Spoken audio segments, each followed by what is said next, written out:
Hello everybody, welcome to the Wonky Angle, where I talk about electronic music, both new and old, and alright, it's time for the second to last video in this week, a video celebrating the 10th anniversary of this channel, and this is a topic that I get asked about quite a bit. Having run a review channel for all these years and covered so many projects, it's inevitable that sometimes my feelings in the moment I make a video on a project end up changing and evolving with time.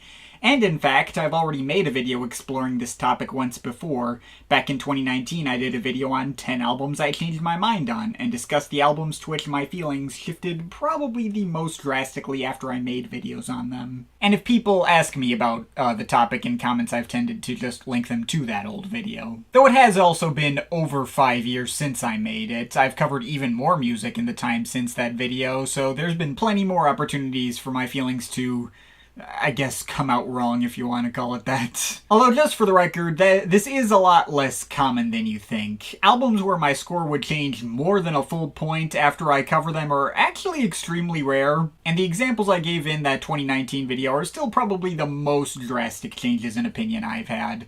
Like BT's Electronic Opus going from my favorite album of 2015 around the time of release to mostly inessential and skippable nowadays. Or Fortet's New Energy going from a straight-up disappointment in my least favorite work of his to date upon release to bordering on properly great in one of his strongest later-era projects as the years went by. I don't think there's been any other album since 2019 where I've had that drastic of a turnaround after covering it, but there are still albums where I feel like my perspective has noticeably shifted since I first talked about a project. And to be clear, I'm not talking so much about the actual score. There are times when I'd score an album differently, but the actual contents of my review wouldn't fundamentally change. For instance, I scored The Future Sound of London's Environment 7.003 a 7.3 out of 10. I might score that one a bit lower, seeing how it kind of killed off a lot of my excitement for new FSOL projects at this point. But I think I kind of already alluded to my feeling that way when I reviewed it, so my opinion hasn't really changed to that fundamentally. Or Sediment by Reed Willis. I scored that one an 8.5 out of 10 when it released, and I would probably score it at least a solid 9 if I were to cover it now, but I also feel like the specific wording I gave in my initial Some Stuff I Missed segment is entirely applicable to the way I feel on that album, and what shift in opinion I might have had I think was clarified when I highlighted it as my #1 album of the year for 2023. Cases like these I tried to lean away from including in this video because I'd just be saying the exact same things I said before with a slightly different level of intensity. Now, what I decided to focus this video on instead is the moments where the particular angle and perspective I gave in my original coverage of a project doesn't feel accurate to where my feelings land now, where I would be saying different things than what I said when I first covered it. Sometimes the score I'd give would be noticeably different, and sometimes it's only shifted like a half or even quarter point at most.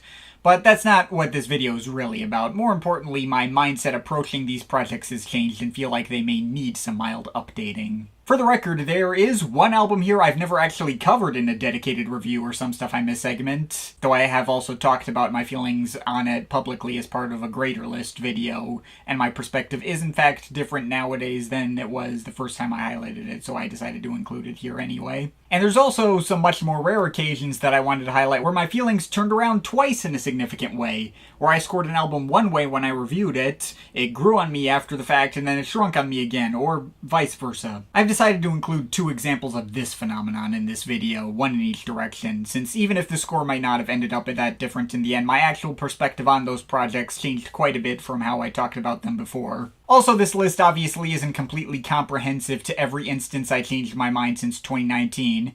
You might be hearing about a few more projects I somewhat changed my mind on in a bigger video tomorrow, assuming that goes according to schedule, but it's going according to schedule so far. Should all be lining up. But yeah, I think that'll be enough prelude. This is 10 more albums I changed my mind on. So let's get into talking about these shifts in perspectives, starting out with From Carbon-Based Lifeforms, Derelicts. Okay, we're starting with a more obvious and simple one. When this album came out, I was mostly just happy to get new material from carbon-based lifeforms at all. The initial trilogy of albums this duo put out on Ultimate Records of 2003's Hydroponic Garden, 2006's World of Sleepers, and 2010's Interloper are some of the best projects ever to come out of that label and scene. On top of that, when this comeback came out in 2017, it was around the time Ultimate Records was starting to shift gears away from that warmer and more organic flavored style they built their brand on in the 2000s. The label's output was slowing down as well, and some of their bigger artists, including CBL themselves, had broken off and went independent. So a CBL record that totally played it safe and stuck to the exact style you'd expect was refreshing in and of itself, and I scored it a solid 8 out of 10 as a result, and even gave it an honorable mention on my year-end list. But now, all these years later, with most of the artists from the old 2000s Ultimate roster no longer in their biggest creative peaks, I think this album's revealed itself to be a bit too safe. And I went on to forget pretty much everything about it aside from maybe a couple of turns for a slightly more post-rocky direction that I think they kinda did better on their next album, Seeker, anyway. In retrospect, it's pretty redundant coming from them and doesn't have much interesting going on that their first 3 albums don't already do better, and I haven't felt compelled to listen to it in full a single time since 2017. If there is anything interesting to note about this album that other albums of theirs don't have, is that the Wikipedia page for this album is currently the only Wikipedia page to credit me as part of the professional reviews section. I won't be surprised if that gets edited out now that I've called attention to it, but whatever. It's kinda cool. This album's still good, just not essential listening, and probably would not make my year-end list for that year if I were to make it retrospectively. Next up from Clark, Playground in a Lake. This is one of those projects that I think kinda demonstrates, I guess, some of the downsides to the way I digest albums in order to make videos talking about them. Because on some rare occasions I'll run into an odd case like this that just doesn't work when I go about it in the same way I go about most of my regular videos. On first listen, I wasn't really sure what to make of Clark's second time crossing over into straight modern classical territory, even releasing on the Deutsche Grammophon label. The fact that it was a direct repeat genre-wise of his previous album Kiri Variations did throw me off a bit in and of itself.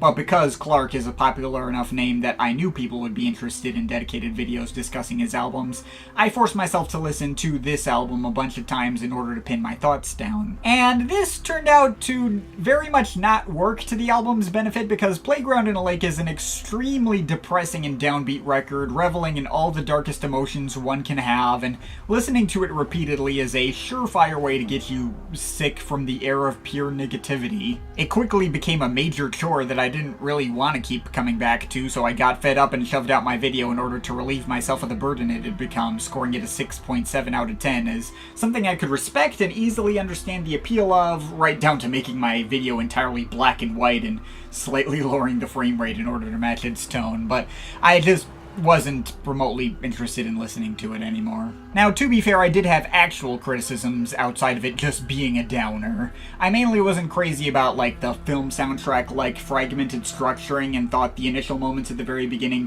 contrasted too heavily tone-wise with everything else. If anything, the most depressing moments were my favorite parts, and I wish it could have consistently left the impact on me that this album's ending did. Still, even when I left the album behind and wasn't coming back to it, it continued to just stick in my mind longer term. It was an experience that left enough of an impression that I would keep thinking about it any other time I would come across other artists that were making similar dark, desolate, and bass-heavy synth soundtrack type material. Eventually the time came when I was in the mood for something really dark and desolate. I put it on and suddenly the whole thing totally clicked. And ended up feeling a lot more cohesive and well-flowing than I remembered, and the structuring started to actually make more sense. Progressing from comparatively more positive-sounding and nostalgic pieces in the beginning, in which Clark reminisces on the emotions he felt as a child, getting darker and darker as the album goes along until hitting all these pieces near the end that just make you think about everything wrong with the world you live in, and feel like the world itself may be ending soon. Back when I covered it, I connected its overarching vibe to the ongoing climate crisis and all the destruction mankind has wrought upon itself, which we may or may not be able to reverse anymore. Even from the first couple of times I heard this album, I knew the exact effect this album was trying to go for, and gave the most points for the absolutely devastating ending stretch. But the build-up to that point started falling a lot more into place for me, and I now view this album to be very good, possibly even bordering on great. I wouldn't necessarily call it one of my favorite Clark albums. I'm still more of a fan of his regular IDM work, and this is at best the kind of thing I need to be in a very specific mood to get into. But nobody can say that this didn't leave a long-lasting impression on me anyway. I absolutely have to give it credit for that. Next up from Speedy J, Ginger. Alright, let's throw in one album I've never actually reviewed. Why not? It counts. I have publicly discussed my feelings on this album before through its inclusion on my favorites of all time list in 2016. Back when I'd first listened to the entire Warp Records Artificial Intelligence series, this album had initially stood out to me as my favorite project in said series. There was a more lighthearted and quirky flavor to it that set it apart from other installments, with a lot of bright and colorful but laid-back ambient techno and house tunes which were right up my alley. And while I still think this album is great, when I recently went back through Speedy J's catalog for some Stuff I Missed segment on his album with Surgeon last year, it actually felt markedly less consistent than I remembered, with certain tracks able to hit way more than others, and a lot of it just kind of falling into the background. Some cuts on here are still all-timers for me in terms of this particular 90s artificial intelligence style ambient techno being given that marginally funkier and quirkier edge, like Beam Me Up and R2-D2 and D-Orbit, whose particular arrangements of synth riffs are so iconic they still hold up immediately. I still really like the title track and its mirror bookend track Pepper and the progressions and grooves they go on. All those individual cuts still feel like all-timers, and I do still like the more organic flavor to some of the interludes like Fill 4 and Fill 14 that set it apart from other volumes in the Artificial Intelligence series. But on the other hand, there's a whole run of tracks in basic design, perfect pitch, and flashback that, while all delivering pretty solid house-adjacent grooves, are a lot more standard and run-of-the-mill in their particular execution. They don't have nearly the same level of life or texture or hookiness to them as other standouts here. Again, they just kind of fall into the background, and that's a pretty decent chunk of the album. Those 3 cuts are roughly a third of the running time on this thing. That sense of quirky playfulness I used to get out of this album all the way through isn't quite there to the same extent, at least not consistently across the full length of the record anymore. I still think there's enough great moments on here to keep this album within great territory, but only just, and I don't think this is my favorite Speedy J album anymore. I think G-Spot actually takes that honor now. That was way more exciting and multidimensional to listen than I remembered when I came back to re-listen to that. I also think A Shocking Hobby might be at least on par with Ginger as well, if not even a little bit better. Although that one I also very much need to be in the right mood for, since it's extremely blown out and intense, and that can be a bit much if I'm not ready for it. There's also better mixes of quirky ambient techno going for the same tone as Ginger from other artists too. I think Kenny She has more than one album that hits on a similar sound without having those weaknesses. Jelly Tones and Sunriser in particular come to mind as the closest matches to what this one does. But yeah, Ginger, great album, still a classic, just probably wouldn't be on my favorites of all time anymore. Next up from Oudaker, Draft 7.30. Okay, now, don't get too excited about this one. I don't suddenly consider this album to be like a masterpiece or up there with my favorite projects they've ever put out. But all these years after the fact, I think I might finally be starting to see the vision on it and where this album's biggest fans are coming from. Once again, this is at best the kind of project that I feel like I would need to be in a very specific mood to really get into, and it probably wasn't helped much by the fact that in years previous I would always try listening to Oudaker albums in chronological order. Even back during my discography review when I tried my best to give this album its own space, I was still digesting it in pretty close proximity to stuff like LP5, Confield, and Untilted, which if you put this next to albums like those, it might get a bit exhausting, especially since this one isn't really designed to really pop out at you on the surface level or feel as explosive and dense as many moments on those projects. And the general mood created by a lot of their stuff can already be quite foreboding and unwelcoming on average. The lack of traditional melodies and structures, along with the comparative lack of immediate bangers, really gets to me on a project like this. But I did already understand that this one had a more subtle but even more unique micro-detail appeal for people, and had figured out why other people liked it enough to acknowledge in my review. And one day, much more recently, I decided on a whim to just try it again after I'd been listening to a bunch of trance music and was in need of a palate cleanser. And suddenly, all the pieces started to fall into place more than they ever had before. Maybe even started to get bumped up enough to a roughly comparable level to where I sit with Confield. I'd already previously grown to love the epic evolution of the centerpiece track Surapier and the undulating, banging metallic tones and chopped up breakbeats of V-Proc. Both absolute bangers and still the best two tracks on the album by a significant margin. But on recent re-listen, I started to come around on the knocking plastic techno structures of Xylem Room and its subtle twists on the kinds of sounds I might expect out of an artist like Mono Lake, but presented in a specific way that I probably wouldn't have done in the same way. Some of the breakbeat-ish cuts that always felt like they were tumbling over themselves, like IVVV, etc., and 6IE.CR started to hit me with a bit more satisfying punch for me. A very drunk and unstable punch in the former's case. And the latter being kinda cool in how they were editing those breakbeats on a micro level and giving them like interesting buzzing textures. And hell, tracks like Theme of Sudden Roundabout, Tapper, and Reniform Pulse started to pull me in more too with how liquid and squishy their sound design was. The most organic feeling cuts in the bunch, and the latter making for a surprisingly decent emotional culmination of the journey the project went through. Not gonna say all of it clicked for me. I still don't really care for VLAL5 or P.:until. They fell in the background pretty quickly and didn't feel that distinct in context. And I still think other albums of theirs around this era, like Confield and especially Untilted, did similar ideas in a way that happens to personally excite me even more and might require less of a specific time and place for it to click for me. But hey, I'm at least coming to appreciate this one more for what it was able to accomplish, and even at my most resistant to their hype, I could never deny that no one else in the world approaches sound design quite like them, especially on a record like this. Still kind of in the lower middle tier for them in my eyes. I don't see it ever becoming one of my favorites, and just for the record, my takes on their other albums have not fundamentally changed that much since 2020 either. But at least for Draft, I think that deep or something I figured was present, if mostly inaccessible to me, finally started to unlock a bit. I think enough has started to finally connect where I can at least call it pretty good now. I'm seeing the vision.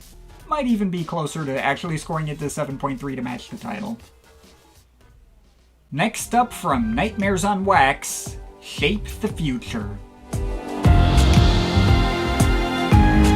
Oh my god, I almost completely forgot about this one. This is one of the biggest examples of me changing my mind on an album since 2019, and I just completely memory hold it until I was reminded of it while writing that Les Nuits segment for that other video I dropped at the beginning of this week. Which is a pretty accurate sign of where I sit with this now. When this came out in 2018, I was giving it loads of praise, totally glazing it out of Nightmares on Wax being an artist who's been really formative to my taste, and one of my most common go-to artists when I was in the need of a good comfort food type listen.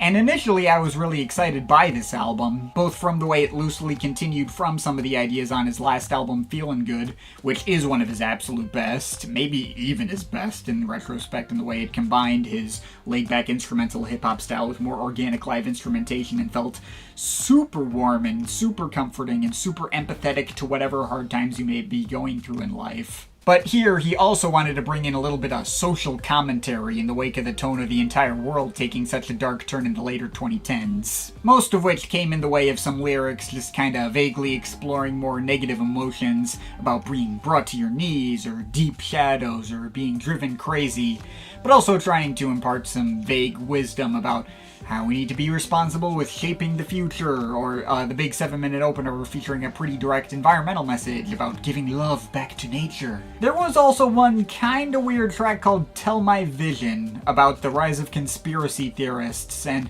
how you should still talk to them peacefully and politely if you disagree with them. That I wasn't entirely sure what to make of, and I wasn't sure was the most helpful advice, although I kinda shrugged it off as well-meaning, and meant to be more about people in your family who may have been radicalized by the media or something. Anyway, you know how I mentioned when I was talking about Car Boot Soul in my video the other day, I was talking about how I hadn't been listening to Nightmares on Wax for years, partially thanks to his having a weird anti-vax phase around the height of COVID? Yes, he did walk his worst takes back. I vaguely recall him going as far as spreading, like, COVID denialism, but later clarifying through a post he replied to me directly with once that his mind had been changed on that take when his mom got COVID. And I'm pretty sure he wiped all the most offending stuff off of his Twitter too, so I don't think you'll find those posts anymore now. But I can't forget how the guy had started to become one of those weird conspiracy nuts himself for a while.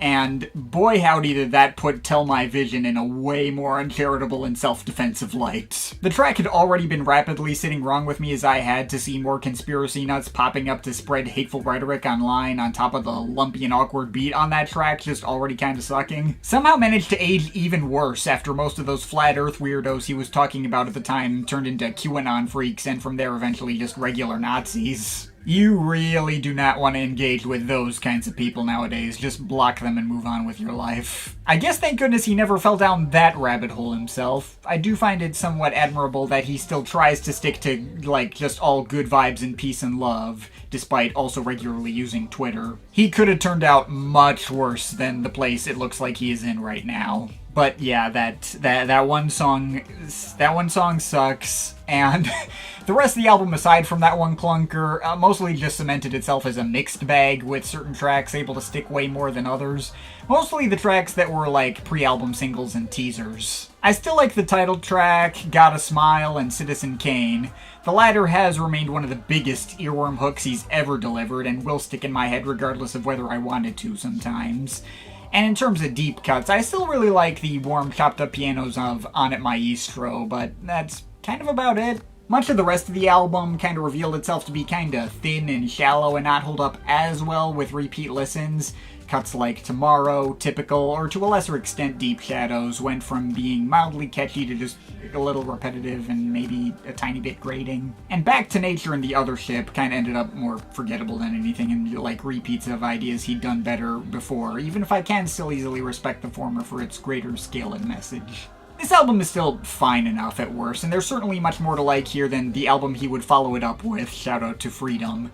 But this is still middle-lower tier for him, and very uneven at best. Went from getting an honorable mention on my year-end list and me scoring it in the 8 range, to merely being pretty decent, and I just recommend going back to Smoker's Delight or Feelin' Good, or even In a Space Out of Sound or Mind of Elevation over this. Shape the Future has got its moments I still like, but in retrospect, you're probably not missing anything absolutely essential with this one. Next up from Kelly Lee Owens, Inner Song. Okay, this is gonna be an odd one. I discovered Kelly Lee Owens through her sophomore album here in 2020, and I thought it was pretty good. A solid enough mix of minimal house that could sometimes bang and sometimes incorporate her airy and atmospheric vocals in a cool way, and was pretty well varied, although not anything all that earth-shattering in the grander scheme of these genres. Her style felt very plain to me at the time, and not that special, although she was at least executing it well. I did, however, click with Kelly Lee Owens and her style a lot more upon the release of her third album, LP8, which I thought was properly great. When she presented her style in a significantly more abstract and out-of-the-box context, but still got it to feel uniquely like her own thing, in a way that was nailed it well enough to end up notching a spot on my year-end list that year. Getting that album to click that much with me also got me to appreciate what she was doing on her first 2 albums even more, and what set her style apart from the crowd of minimal house artists. Especially on Inner Song, which felt like the most well-varied and versatile project she'd put out. Seeing how she got such minimalistic ideas to fit together and feel uniquely striking on LP8 also allowed me to feel like the ideas on her other albums could feel more striking for what they were. So with that, the album grew on me quite a bit, and I was planning to mention this album as just something that regular grew on me. Although when I actually re-listened to it in preparation for this video, I was reminded that this album starts with a low-energy minimal house cover of the Radiohead song Arpeggi/Weird Fishes. And, anything Radiohead related hasn't really been hitting the same way very recently as of when I wrote this script at the end of June 2025. After Tom York made the most freaking asinine public statement attempting to defend his non-stance on the genocide in Palestine, and mostly just whining about cancel culture without actually using those particular words, and doing all this woe is me talk about the toll taken on his mental health when people online criticize him for continuing to play concerts in Israel and supporting their apartheid state. No way to cheapen all the other times you've tried to speak out against injustice in the world than by low-key revealing you don't have the enthusiasm to speak out against it when you benefit from it, huh? I am oversimplifying the situation a bit, but I'm not going to waste time going into the further details and discourse shitstorm that's come out of that whole thing. Fantano has a good video on it, breaking down the details, and Elliot Sang has a good video breaking down a bunch of the counter-arguments and why they don't hold up, if you want to hear more on that topic. But yeah, now unfortunately Inner Song starts with a track that currently reminds me of the guy who wrote that song being a self-important jackass, and instantly puts me in a pissy mood that's kinda directly at odds with the mood the album actually wants me to get into. Which is not a criticism of the album, to be fair. Obviously, none of this recent nonsense is Kelly Lee Owens' fault. But it is something that unignorably affected my personal enjoyment of the album anyway. In any case, the rest of this album, aside from the opener, has held up better than I gave it credit for when I initially covered it, and I have gained more respect for Kelly Lee Owens as an artist, and the unique place in the genre she carved out for herself as time has gone by. So, yeah, one of a weird double turnaround, but yeah, that's my perspective. Next up from Vale Smith, Rekindle.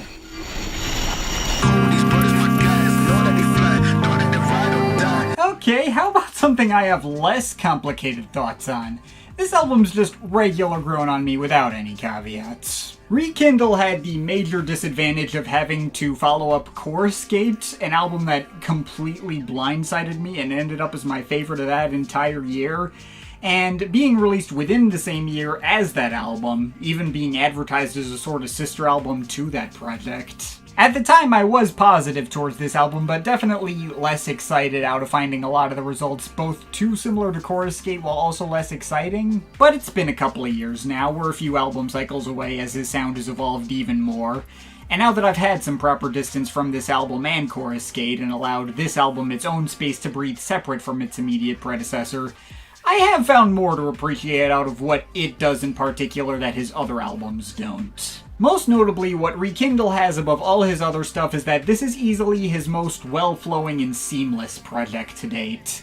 All his albums have pretty strong segues between tracks that can get me excited for what I'm hearing and sometimes catch me off guard in the good way in doing so. But most of Rekindle's track listing feels like I'm hearing a continuous evolution of the same ideas gradually changing and shifting into new ones. This was something that I did feel back when I reviewed it, but back then I mainly noted this in the not as good way, in the sense that it meant that there were several tracks I wouldn't notice when they began or ended at all. But now I think that aspect works more to the album's benefit, kinda utilizing a more subtle approach than the typical wild and crazy experiences I've come to expect out of him at this point. The biggest standouts on the album are the same ones that were standouts for me before. Close call between Ice and Lightning World is my favorites here. But even if tracks don't stand out to me in the same way as moments like those do, I've come to feel like they serve their purpose in context. I wouldn't say Rekindle has grown on me to the point of entering the same tier as Coruscate or Yo. I think If You See a Blur might also be better as well, thanks to having much higher individual high points, even if that one's not quite as cohesive. Though, that's now a much closer call. I do think this one has just slid into great territory for me at this point, and I do hold it above Origami and Are You Sick of Being Unlucky. It's definitely worth going back to if it didn't hit you before, or if you happen to not have heard it yet. His stuff tends to go pretty under the radar, so go check it out or anything else he's made if you haven't yet. Next up, from The Orb, Prism.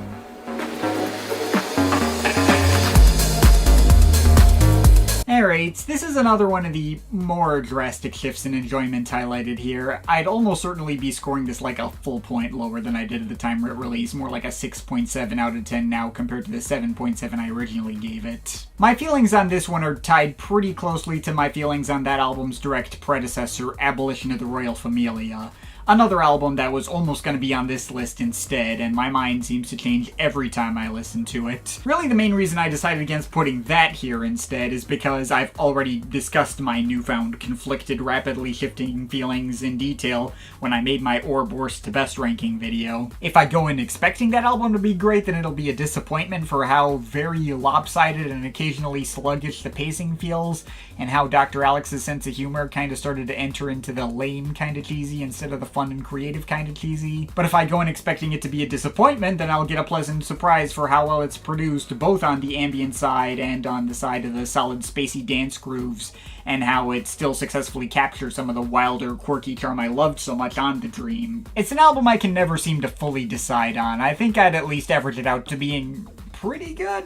But Prism with more time also helped put that album in perspective, since even if the pacing and sequencing was a step up here, and as a result I initially found it to be an improvement on Abolition, in retrospect, I think it directly exacerbates a lot of the problems I had with that album, most notably the problem of the Orb's sense of humor starting to feel like a little lazy and obvious, and everything, quite frankly, just passing an event horizon of cheesiness that it was kind of hard to come back from. The track A Ghetto Love Story was the biggest point of contention for me on release, since despite being a mostly harmless reggae cut with lyrics about guest vocalist The Corporal finding his wife in the hood, it just had so much old, fat, dancing white guy energy to be able to stand, and got so saccharine wife guy-ish to the point of being a little puke-worthy a la Chance the Rapper. But there was also that Where's Gary track with the really long title. Initially, I just gave it points for its spacey disco jamming, which I do still really like, but I think it's telling that I pretty much only remember it for the stoner comedy sketch samples that ended up kind of ruining the vibe. There was also Dragon of the Ocean, which is an on-the-nose dub reggae cut about smoking weed that borders on self-parody looking back on that. And the remaining tracks are hit and miss at best, and mostly forgettable. It's certainly not all bad. First of all, the album is saved for mediocrity, first of all by Michael Rendell's stellar mixing and mastering job across the board, as well as the especially strong and epic opening track High Orb's Mini Earths. I can also let Tiger off the hook for having a nice enough poppy disco tune that I can still easily remember, and I don't resent, even if it wouldn't be, like, among the better tracks of that ilk among the Dreams track listing. And the fact that they did a 10-minute drum and bass epic in Living in Recycled Times was certainly cool, although more for the fact that it's the Orb doing it, and not actually because their take on the genre was anything super mind-blowing. I may have always been one to defend the Orb's poppier and sillier efforts over the years, like Cydonia and The Dream and No Sounds Are Out of Bounds. Those are often some of my favorites in their catalog. I had no problem with Come On Yo, Let's Go, We Gonna Go to the Disco. But Abolition and Prism's lesser executions of similar ideas got me to much more easily understand the people who don't like those albums where the Orb lean into their much quirkier side. And Prism in particular really started to make that silliness feel more corny and uninspired rather than creative or out of the box. Listening to the worst parts of this album made me low-key miss Thomas Fellman's input. Say what you will about the albums he contributed to and or took charge of, but he did have a way of making his own unique and more serious style still feel like a crucial part of what made the Orb work. The fact that he was still present on No Sounds Are Out of Bounds I think is a key part of why that album still holds up as great to me, and I was able to let that one get away with that one dated shitpost meme track in the middle.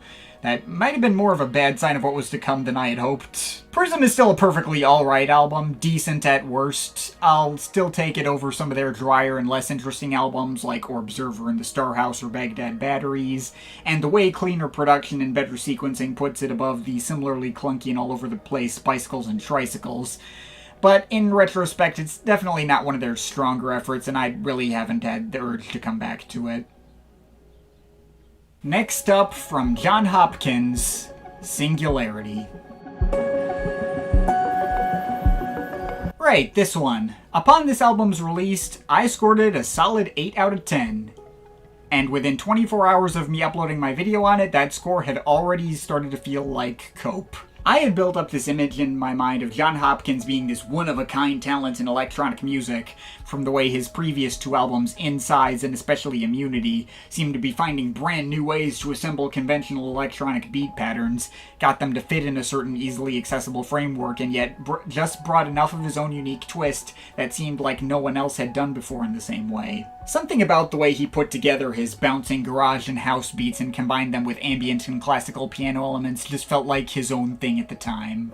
Singularity, meanwhile, felt much less like his own thing at the time, leaning away from the elements of his sound that I found to be the most unique from him then, and instead following after much more familiar frameworks of ambient and house music that I, at the time, compared to the kinds of sounds labels like Ultimate Records used to push, or in some moments what Nils Fromm was doing earlier that same year when he put out All Melody. The latter comparison feels maybe a little off base in retrospect. If anything, Fromm was sounding more like Hopkins on All Melody than what he usually does, rather than the influence going the other way around. It was just a case of they filled the same niche for me that year, and Fromm happened to do it in a way that I found more interesting, which led Singularity to fall by the wayside. I would publicly go on record to say that I had been too generous in my review, and Singularity didn't even get so much as an honorable mention for my year-end list that year. Anyway, this is the other double turnaround that I had with an album. Fast forward to around the time of his most recent album, Ritual, from last year. It had become abundantly clear that Hopkins was moving on from making the kind of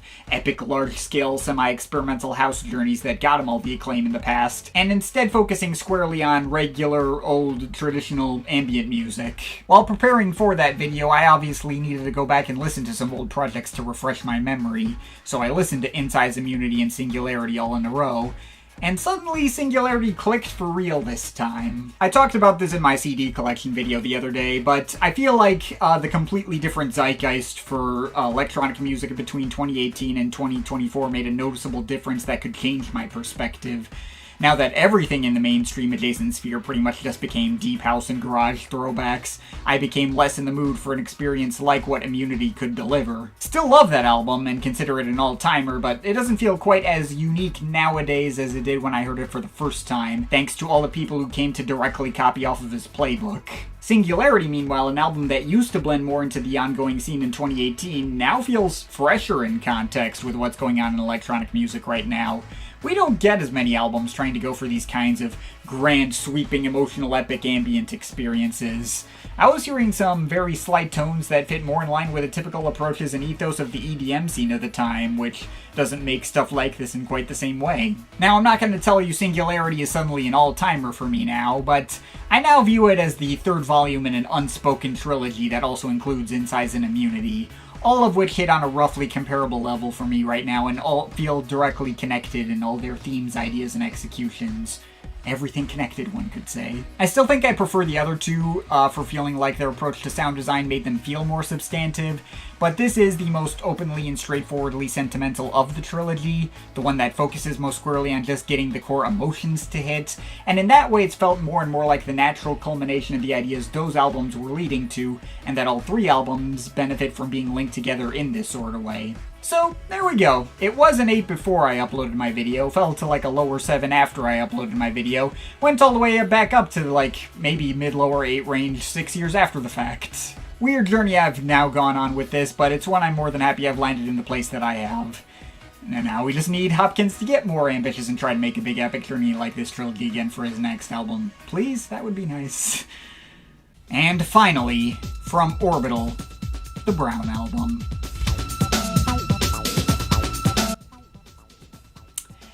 I stopped caring about input out. This album's a 10 out of 10 for me now. Look, I'm turning 30 this year. I'm starting to feel like it may be time to start slightly lowering my barriers to what does or doesn't qualify as a 10. And while I'm sure some people might roll their eyes at me deciding to give a second 10 to my favorite band of all time, like of course he has to keep glazing these guys again. But surely even people who aren't that crazy about Orbital shouldn't have trouble seeing why I made this decision. There's plenty of people out there who don't love every album this band ever made on the level that I do, but would still give this project a 10 themselves. It feels like the gold standard of what full albums of pure dance music can be capable of. Catchy hooks and or melodies on every track, constantly propulsive beats with perfectly executed build-ups and payoffs, perfectly balanced production and mixing, plenty of variety in terms of ideas but also sequenced and structured perfectly to make each track feel like a natural culmination of the last one and forming a satisfying emotional arc,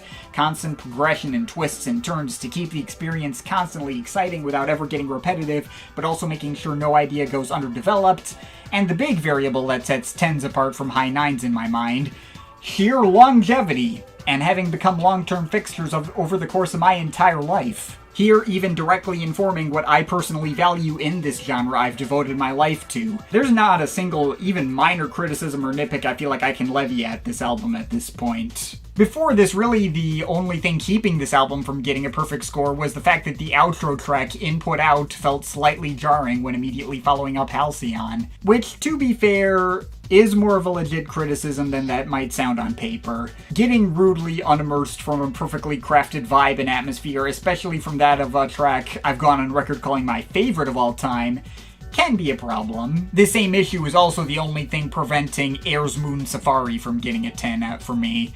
But the jump in tone between La Femme d'Argent and Sexy Boy does undercut the effect of the former. If I'm in the mood to just listen to La Femme d'Argent, which I'm in the mood for very frequently, I will find myself actively reaching for the pause button to prevent Sexy Boy from interrupting the vibe. Which used to be something I did for the end of this album too, but that's the opinion that changed. Now I just don't do that anymore. The tonal jump input-out makes isn't quite as jarring as Sexy Boy, and even when I disliked that track the most, I still respected it for the way it brought the album full circle and perfectly mirrored the album intro Time Becomes.